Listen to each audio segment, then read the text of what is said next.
Welcome, everybody, to another edition of Clipboard Confessional with Bobby and Anthony. I'm one of your hosts, Anthony and Anna, and joining me as he does each and every week, my partner, colleague, co-host, Mr. Bobby Wah. Bobby, happy August 4th as we get closer and closer, about a month, a little over a month from week one of the NFL season. Fantasy drafts in full swing. I had my Scott Fishbowl draft over on Saturday and live and in person. Had a good time with that in New York City. So, yeah, it's that time now, my friend. How you doing today? I'm doing well. August is so bittersweet because, for one, we're getting close to football season, the real stuff. We've been doing all this research for months and months and months, see how it pans out, see how right, see how wrong we were. But also, man, it's almost time for us to get back to work, being you Yeah, man. teachers. I don't like that at Every day all. is Sunday night. Every I day know. is Sunday night. I know. Dude, before we get to football, I got to ask you a question. Oh boy. I'm rocking my Sixers hat. So, just like every football fan likes, we're going to start off the show with a little basketball. My Sixers just signed LeBron James, and There you I go. need you. I need you. No, no, no, no. I need you to talk me off a ledge. He is my least favorite NBA player of all time. I can't Really? stand the flopping. He says he's the greatest. I hate that. He said he I mean, is. listen, we grew up watching '90s basketball. Okay, forget Jordan. We got to watch incredible, just team basketball, and it's changed. Everything's changed. Dude, I am teetering back and forth between I want my Sixers to win a title. And dude, I might rather them not win a title with LeBron than win one with LeBron. Well, your only So, chance to win one right now is with LeBron. oh, I know. Right. So I need talked off So if this you ledge. want it, you got to go get it. Oh, Everybody's trying to catch my Knicks. here we go. Just saying. You you And were if the you Knicks did weren't a not Knicks win fan. this year, if the Knicks did not win this year, LeBron would have probably been a Knick. You weren't a Knicks fan until this past June. No, that's not true. Remember, I'm a little older than you. I grew up watching 80s basketball, which was a prison Great. riot. That was a prison riot. Yes. The Detroit Pistons, Dennis, John Sally, Isaiah Thomas. It was the Patrick Ewing, Charles Oakley. It was a prison riot. The basketball I grew up on, the Larry Bird Celtics. You Bill know, Laimbeer, man. Don't forget about him. yeah, Bill. I mean, so yeah, I mean, the crimes were committed, which was fun. But if you remember in those days, the NBA put up 90 points, a winning team put up 90, 95 points. Yep. Doesn't sell. Doesn't sell. Just like the steroid era saved baseball, just like the NFL would much prefer the classic Kansas City Chiefs, Buffalo Bills 49-47 game over the 13-10 defensive battle. The Ray Lewis led Baltimore Ravens did not sell the 45-point game. Point people want pinball machine action. That's what the NBA does now. That's what baseball has done by changing rules on stolen bases and pitch clocks. And that's what the NFL has done with pass interference and roughing the quarterback and all of that stuff. So it's every sport. It's every sport. Right? What is the biggest complaint about soccer? 0-0 tie is boring as sin. Right? Nobody likes it. But they'll all tune in when it goes to penalty kicks because that gets a little bit exciting. NHL, they take a player off the ice in overtime, right? Like things like that.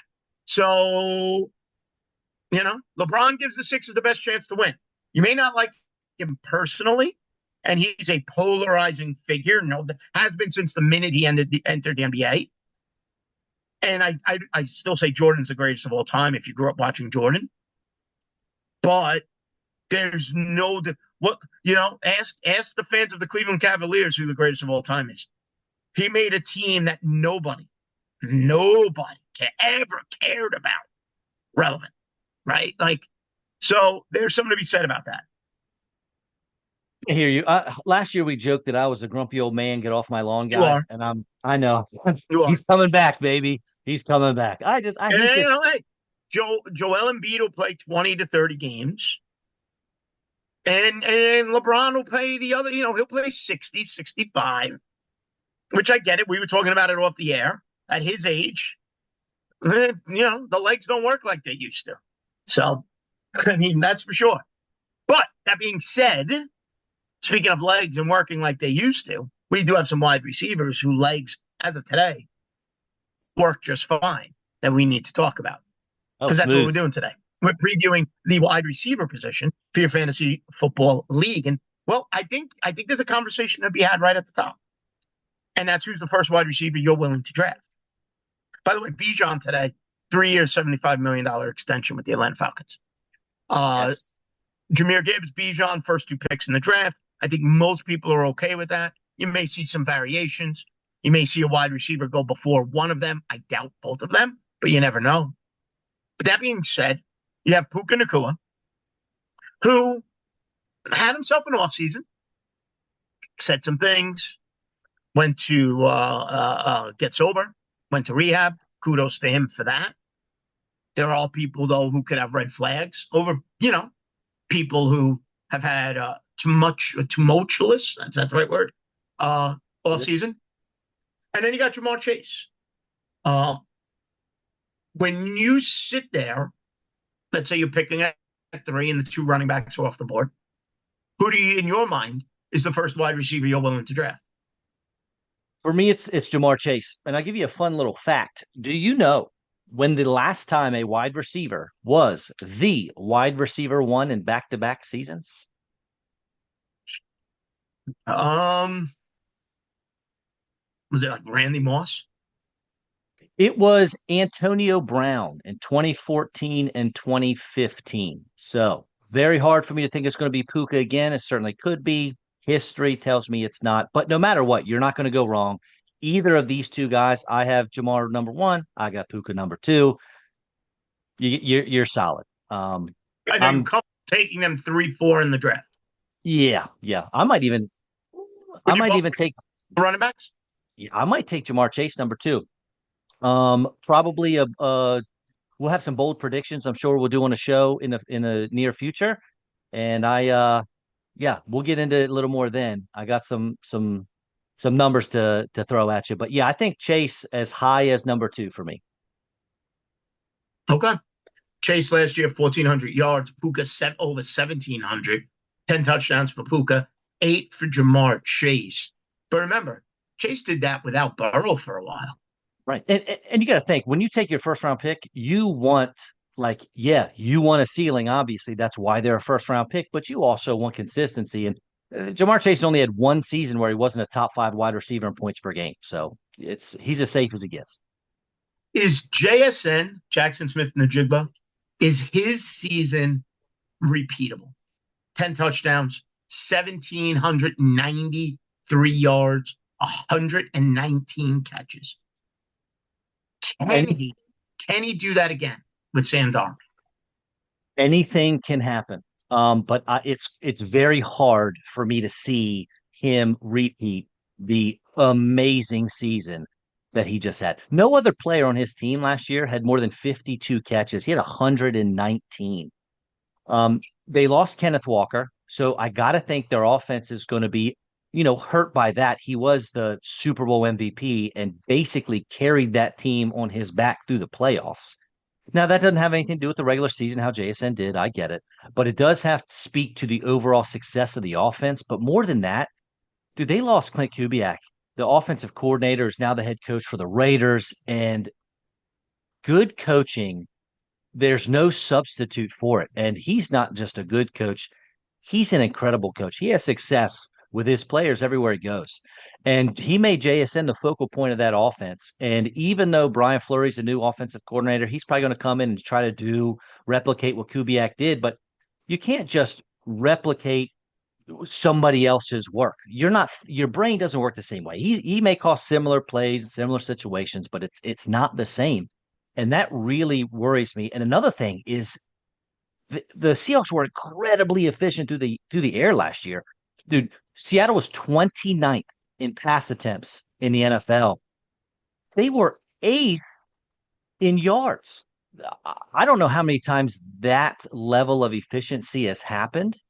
but I feel like it's going to be really tough for JSN to repeat. I actually have him as my wide receiver 6, believe it or not. Well, that was my next question then. Who is, after those top two, and that's a consensus top two with Chase and Puka, who sits there at 3 for you? One of my favorite players in the NFL, and I believe one of yours as well, Amon-Ra St. Brown. Say this. Go ahead. Amon-Ra. Yeah. It, he's he is consistently wide receiver 3. It's like every season he's played, he's been the wide receiver 3. His seasons have been so like you want to talk about replicated season. He does it every single year. He's going to get 1,400 yards. He's going to get double-digit touchdowns. Jared Goff loves him. And there's no reason for me to think anything's going to change for him. If anything, I mean, it's tough to say he's going to improve when you're, a top 3 wide receiver, but my gosh, he's so good and so consistent. Yeah. He might be the safest player in the first round this year. Like, yes. Forget it. Don't worry about him. Yep. Look, plays 4 seasons in the NFL, 5 seasons in the NFL. He's played every game, every season. Knock on wood. Over his last 4 seasons, over 1,100, over 1,500, over 1,200, and last year just over 1,400 receiving yards. Catches, 106, 119, 115, 117. Give me 117 catches a year. Targets, 106, over 140, 160, 140, 170. He's 140 targets. He's 117 catches.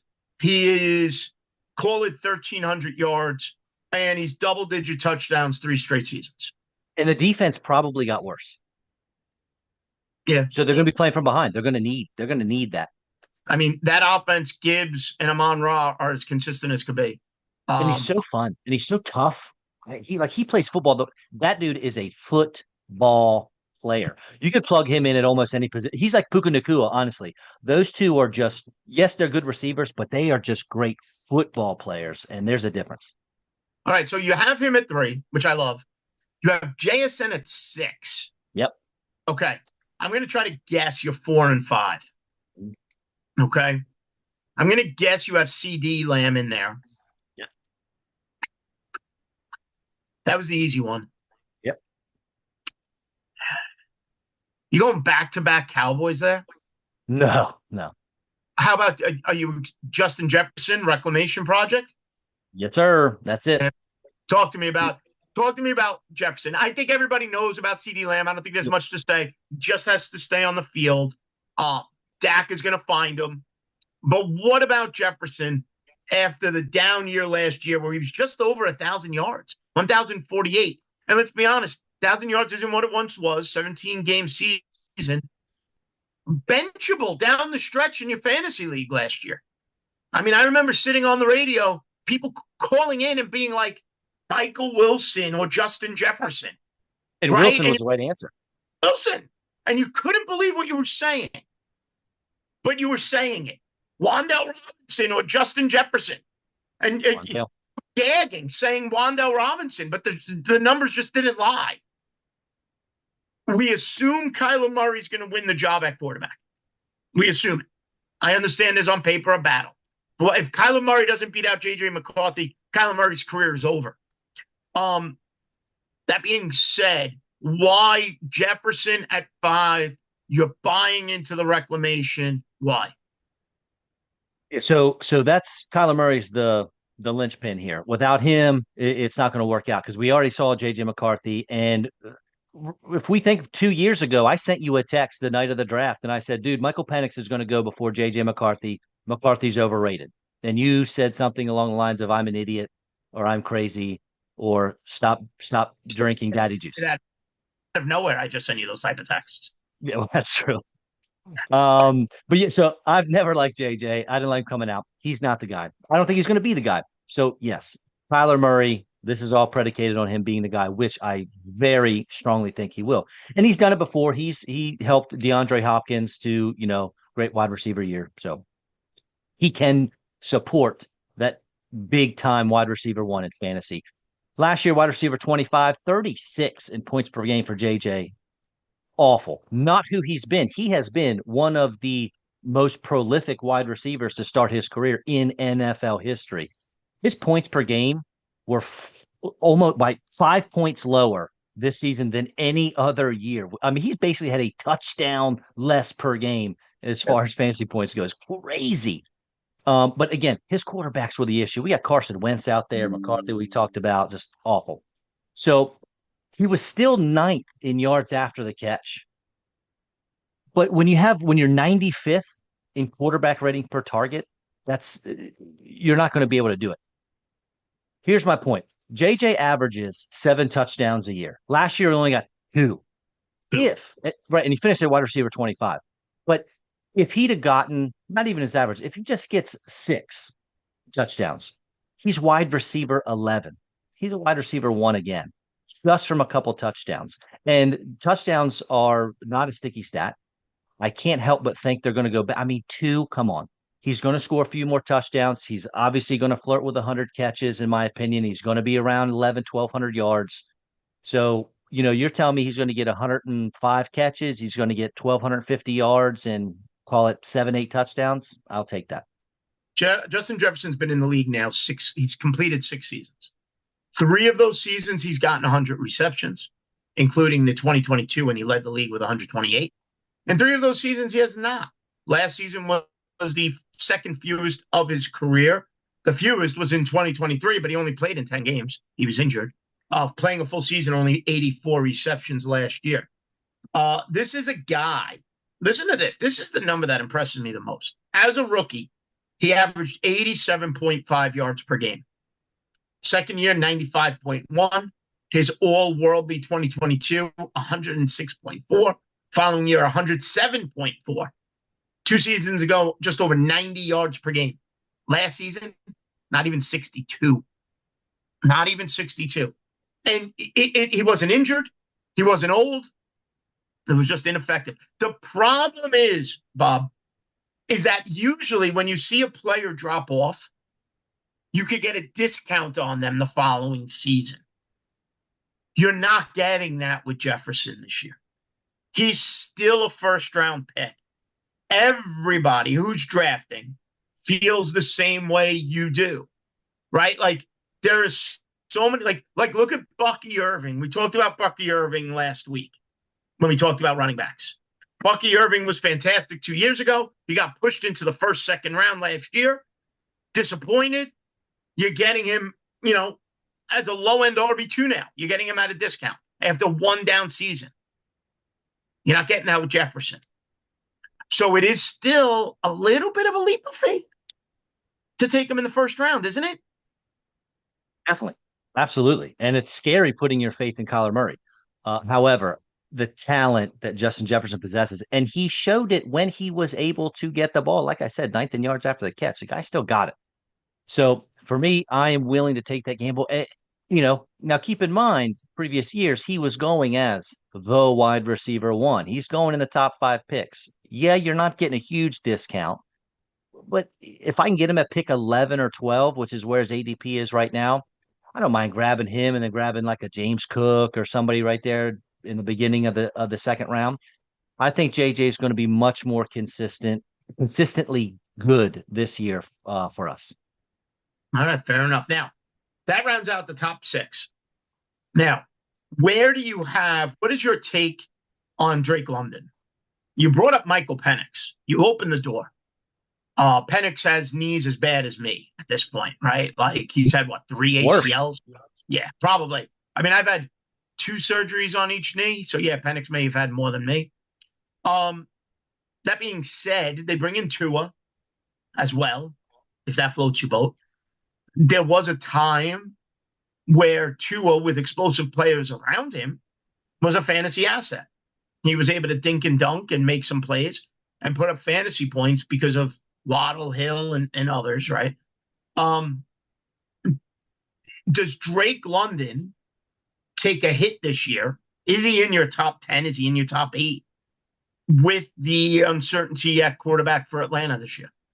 So I have Drake London as wide receiver 9 for me. And his numbers they're so hit or miss. So, I mean, he was wide receiver 7 in points per game last year. But I feel like we kept wanting him. Like his first couple years, He was wide receiver 35 as a rookie. Then he was wide receiver 39, jumps up to wide receiver 5, and then wide receiver 17 last year. But like I said, he was 17 in points per game. So we've seen it. He can do it. He's a top 10 guy. But the problem is all of that is looking at the end of the year, right? He's got a 30% target share. That's what you need. That's what elite players have, a 30% target share. That's what you want for your big guys. He was 13th in red zone targets and he missed 5 games. Yeah. Awesome stuff. Awesome stuff. The problem is half of his games were above 15 points. Boy, I love that. The other half were single digits. And that's not what you want to sign up for when you draft a guy in the first round or beginning of the second. You want to have more consistency than that. So that's why he's not high. I'd love to put him higher. I mean, wide receiver 7 points per game last year. Yeah, I'd love him to be my wide receiver 7 coming into this year. But that inconsistency, I got to drop him down a couple points because I can't have my wide receiver run one coming out and giving me 7, 8, 9 points half of the games. Drake London's been in the league 4 years. Now, granted, last season he only played 12 games. He's only had 1,000 yards once. Would have last year if he played 1 or 2 more games, right? He would have had it. Granted. Last year, he actually did have set a career high in yards per game, 76.6. It was a career high. But you said it. It was up, down, and all around. When you look at his numbers, though, from last year, if he stayed healthy and played those other 5 games, he would have set career highs across the board.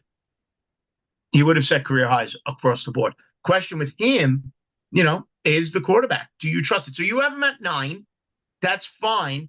We've already talked about your top 6. So now who are you squeezing in there at 7 and 8? So 7 for me, and this one we're going to see how this plays out is AJ Brown. And 8 is Nico Collins. I mean, Nico Collins is Mr. Consistency. I mean, he's so good leading the charge down there in Houston. AJ Brown has the opportunity. What's that? Did you see the news on AJ Brown yesterday? Oh, yeah, he can't get open against Christian Gonzalez. He can't catch. Not that. That he dislocated. He dislocated his thumb, popped it back in, and you know what? For a guy who was a malcontent, if you're a Patriots fan, you like this.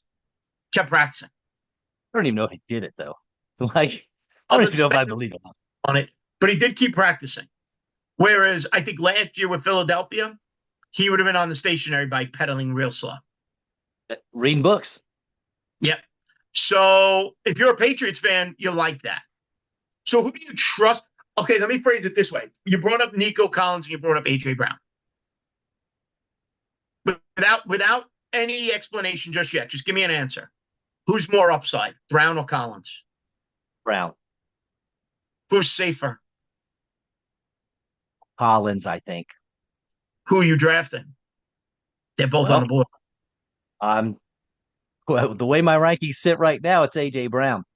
Okay. He's got Drake May, who's the most accurate. We talked about this during our QB show, the most accurate quarterback in the league last year, but also had the highest yards per target. Right? I mean, he's airing the ball out. He's accurate. So it's like AJ Brown's got the best of both worlds coming in. I know that everyone's saying Kayshon Bouttie's the star of camp, and he's dominating everything. That's whatever. Right. He doesn't have a lot of competition. I know Romeo Doubs is there, but they're completely different players. Doubs is your possession guy, get a first down here and there. Brown can be the guy in an ascending offense with an ascending quarterback. He's got top 5 wide receiver potential, if he plays into it. Yeah, no, that's a fair point. Collins is, to me, and tell me what you think of this analogy, he is a poor man's, and this isn't meant as an insult, but in terms of safety, Nico Collins is a poor man's Amon-Ra St. Brown. Okay. If by numbers, because I mean they have very different playing styles. Yes, I'm just talking about numbers. I'm talking about safety in your pick. Yeah, you're Amon-Ra. That's why he's in both of our top 5. But if you're looking for a safe player, right? Like last 3 seasons, 8, 7, 6 touchdowns. Last 3 seasons over 1,000 yards. 2024, he was injured a little bit. 15 games last year. Yards per game, 86 and a half, 83.8, 75. Like there's a level of consistency that he's CJ Stroud's number one guy. That's not going to change. And, David Montgomery, the couple of young wide receivers they brought in last year, Tank Dell's coming back, whatever that's worth. There's just a level of consistency there with Nico Collins. He is not a boom or bust player. He is to me, a set it and forget it, and you're going to get your 15 points a game from Nico Collins. Yeah, no, I agree. He's been wide receiver 1 of points per game 3 years in a row. His problem is just being on the field. He's never played a full slate of games in his career. Couple of years, he only missed 1 or 2 games, which is pretty normal. But he's missed chunks of other seasons. So as long as he's on the field, I agree with you, man. He's so consistent. You don't even look at his position. You just let him roll. Now, where do you have, and I find this one a very interesting conversation, because I still don't know if I'm buying in on George Pickens. I still hesitate to buy in on a guy who, without a doubt, had a career season last year. Career high targets, receptions, yards, touchdowns, yards per game. I mean, any stat you could think of for a wide receiver. George Pickens, had his best season. But he also, last year, disappeared at times, right? For a guy who had 1,400 yards, down the stretch, week 14 against Minnesota, 3 for 33. That was week 15. Week 14 at Detroit, 5 for 37. So there were games. Week 5 against the Jets, 2 catches, 57 yards. He did get in the end zone. Even week 1 last year at Philly, 3 for 30, only targeted 4 times. So he had some monster performances, and he racked up a ton of touchdowns, 9 touchdowns. He did have 1, 2, 3, 4, 5 games of over 100 yards, over 130 to be exact. But then he had games. So you're saying, all right, I like George Pickens. Well, you're not happy in week 14 when he goes 5 for 37 and gives you 8.7 points in a PPR, and then follows that up with a 3 for 33 against Minnesota. So thank you, George Pickens, for tanking me in the fantasy playoffs with 2 games of under 9 fantasy points in a full PPR format. Yet Pickens is a top 10 player. CeeDee Lamb is healthy. Is Dak and Dallas, can they carry 2 wide receivers? You want 1,400 yards from whoever you draft in the first. 1,400 might be aggressive. You want 1,200 yards from your first wide receiver. 1,300 yards. Can Dallas give you 2 of those?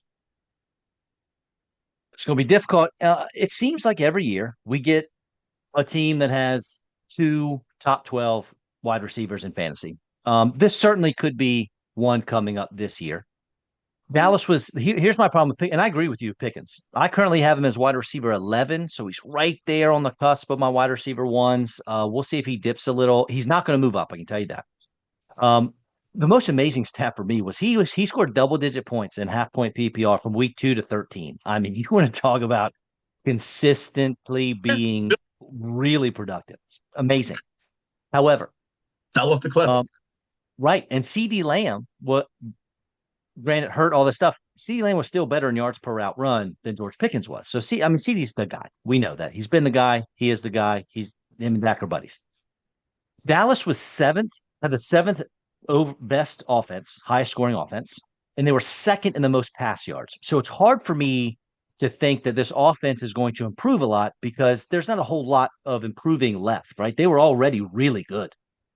And there's not a whole lot of passing yards left. I mean, Dak had 4,500 passing yards. I mean, is he going to get to 5,000? Like, that's hard for me to see.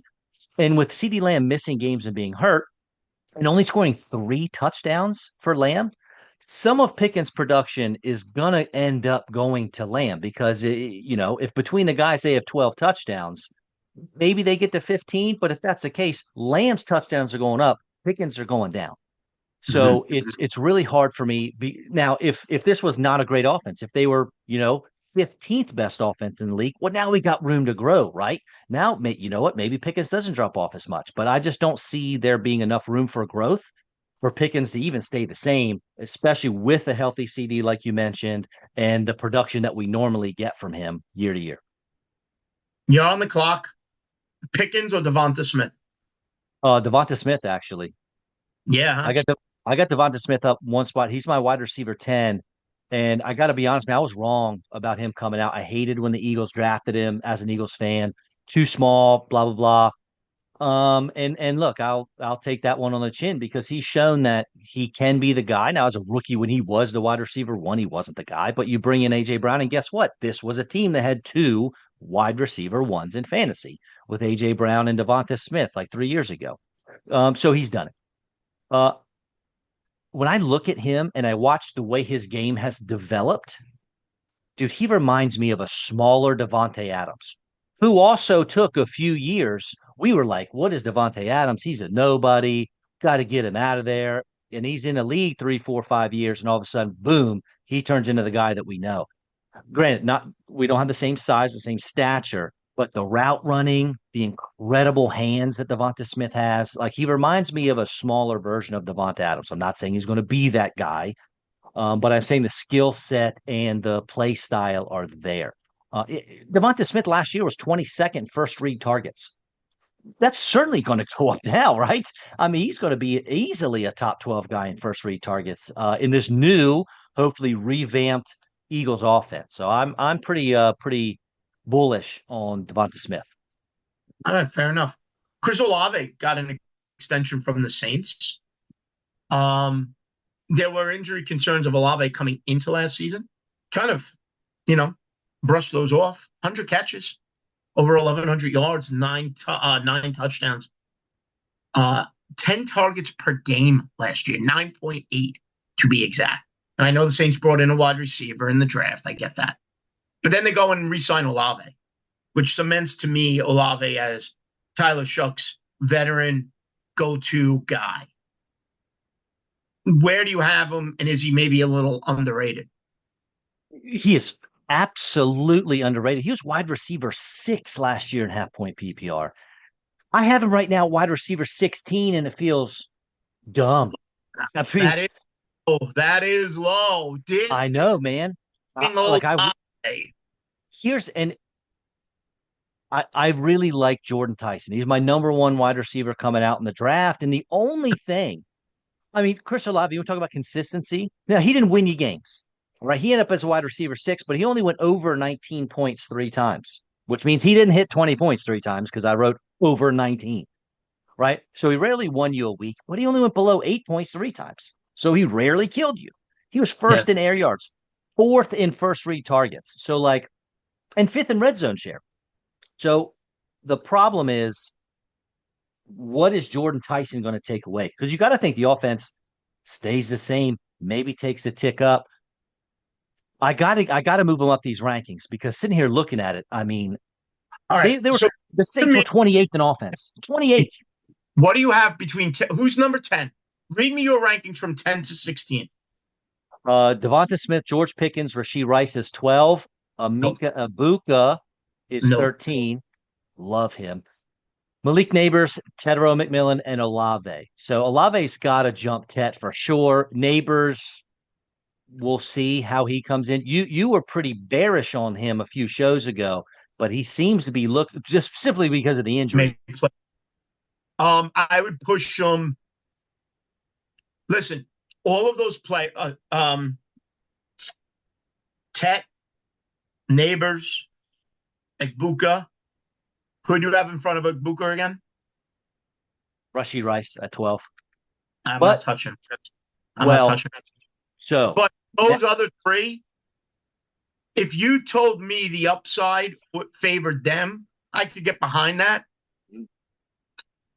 Olave, if I'm looking to play it safe and just like you gave the stats, got my 15 points per game, Olave's the guy. Olave's the guy. Ted being tied to Bryce Young, Neighbors with the knee, Rice being Rice, Ibuka falling off the cliff last year. Because, right, Remember Ibuka, first half of the season, he was a league winner. Now, I know Mike Evans is in Tampa and Godwin's never healthy. So all arrows pointing up to Ibuka. I get that, but it's still an uncertain. To me, Olave is the safest play there. Maybe not the upside play. Although last year he did set a career high in targets, receptions, yards, touchdowns, and yards per game. And he's only, wait for it, we're calling him a veteran. Guy's 26. Like, I wish I was 26 years old and a veteran around the NFL, right? Like I think of a veteran, I think of 35. He's still 26. It's only this is going to be his fifth year in the league. So, and they just extended his rookie contract. So there's still maybe more out of Olave. Yes, 100% agree with you. Absolutely the safest of that bunch. And with the Rashee Rice thing, his knee, I wasn't too worried about, but I don't know. It's kind of scaring me a little bit. There's a video out there. I know you got to take everything with a grain of salt. He doesn't look like he's moving too well coming back from that knee injury. And he did spend Rice can't behave himself. He's in the papers for the wrong reason, it seems, every offseason.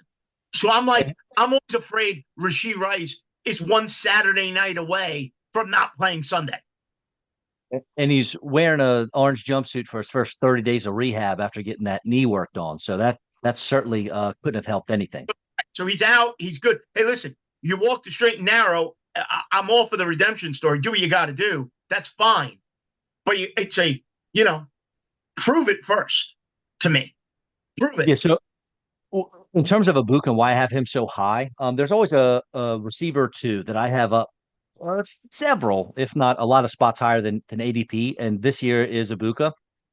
His major thing, in my opinion, was Baker Mayfield being hurt because in the first 5 weeks of the season, he was going over 18 points per game. I mean, it was absolutely absurd. And like you mentioned, he only went over 8.5 points once for the remainder of the season after that. His targets were awful, man. He caught under 50% of his targets, but they weren't catchable. Baker was not himself. I think I read somewhere Baker, his first injury he suffered was in like week 2, and they got hurt in like week 4 and hurt again. And it was just tough. So I want to throw a comparison out there for you. And so bear with me for a second. JSN and Emeka Buka, right? This is for fun. They both went to Ohio State. That's fun. Almost identical in size. They were drafted with almost the same pick. That's fun and all. It doesn't really matter. However, as a rookie, JSN 63 catches, Ibuka 63 catches. Yards were different. JSN's yards per target were a lot lower, 628 yards. So Ibuka had almost 1,000. So that's great, right? Touchdown similar, 4 and 6, 4 for JSN, 6 for Ibuka. JSN blew up when DK moved out of town, and Mike Evans moves out of town. If Ibuka turns into Baker Mayfield's number one receiver, which he should. He's by far the most talented receiver on there. Chris Godwin's over the hill, still somewhat productive, but over the hill. Jalen McMillan's a fun little piece to move around, but he's not the guy. Ibuka is the guy. If you remember, like Ibuka at Ohio State was like the best receiver there, and they had some studs. Was it Garrett Wilson and Chris Olave were both there, and Ibuka was the best one of the bunch. Or JSN and both. I mean, it's wide receiver use crazy, but Ibuka has an opportunity to be this year's JSN. I'm not saying that he will. That's absurd. JSN had an incredible year, but he has an opportunity to jump up and be a top 7, 8 wide receiver. And that upside for me and what I believe in is why I have him ranked just outside of my wide receiver ones. Interesting. Who has assuming they play the full schedule? I'm going to give you 2 wide receivers. Who do you think has the best chance to this time next year be a top 5 wide receiver? Ibuka or Malik Nabers?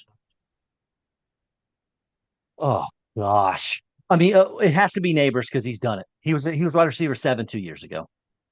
Depending on how he comes back from the injury, Dart's going to pepper him with targets. They don't have anybody else to throw to really besides your boy Cam Scatterboot, the caveman. But it's got to be Nabers in that situation. All right, fair enough. We covered basically the top 15 or so wide receivers here today. We're not close to done talking about wide receivers. We have a lot more to talk about. But we're going to stop this show here, Bob. And I think when we come back at you with the next one, we'll go into those wide receiver twos and wide receiver threes and even dabble in some wide receiver fours that people could draft for their fantasy team. What do you say? Oh, dude, I love it. That's how you win your fantasy leagues, man. You pick those late round wide receivers that jump their ADP by 2-3 rounds. That's how you do it, man. That's how you do it. So thanks to everybody for watching here, Clipboard Confessional with Bobby and Anthony. If you haven't, go back and listen to some of our older shows. We've previewed quarterbacks. We did a couple of weeks on running backs. And today and next couple of weeks coming forward, we'll talk some wide receivers and then tight ends as well, getting you ready for the 2026 fantasy football season. As always, Bob, a ton of fun and looking forward to doing this again next time. Yes, sir. Thanks for listening. You're the man. Have a good one, folks. See ya.